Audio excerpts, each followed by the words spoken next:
Since the beginning of March Madness this year, I've been getting questions about the Iowa Lady Hawkeyes and the Read and React offense. And my answer is always the same. They've been running it since 2009, and it's just become a part of their DNA.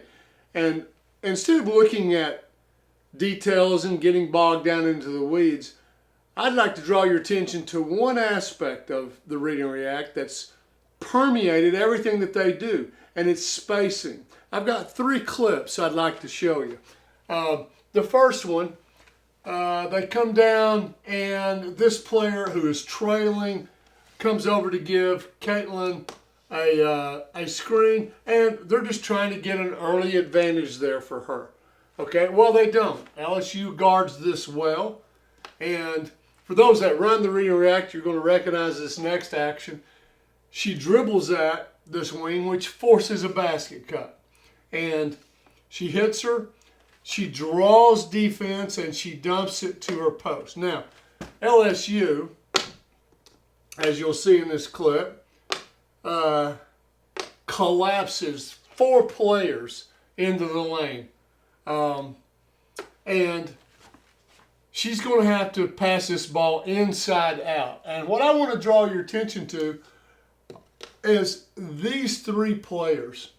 They don't creep in. Young players, if you're watching this, you'll have a tendency to creep in, okay? And if you do that, you help the defense.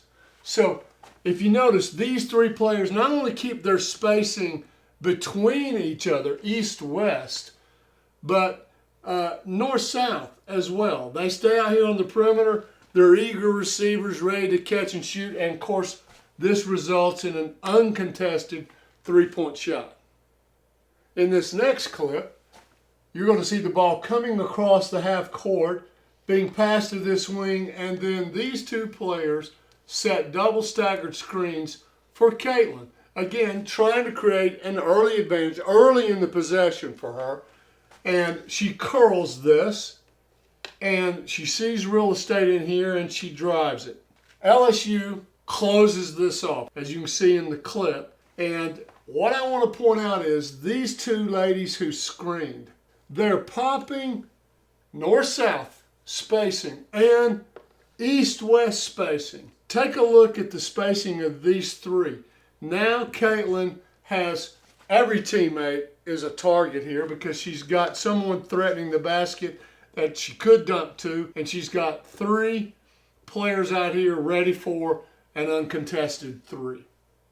And here's a third area where spacing has permeated the way the players play. It's in transition. I want you to watch this clip all the way through. You probably remember it. It's kind of fun to watch Caitlin go around her back and make it all the way in for an uncontested layup. But I want to back up and show you the 2 players that made this possible. There were 3 back on defense.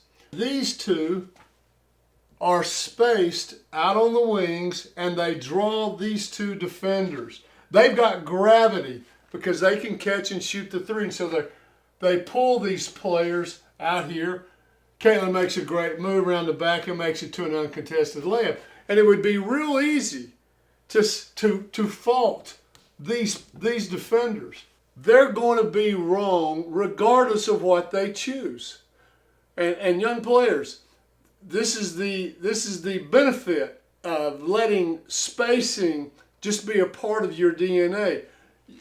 If they take her, she's going to pitch it uncontested 3. If they play the pitch, she makes it to an uncontested layup. Pick your poison. The defense will always be wrong if you let spacing permeate the way you play.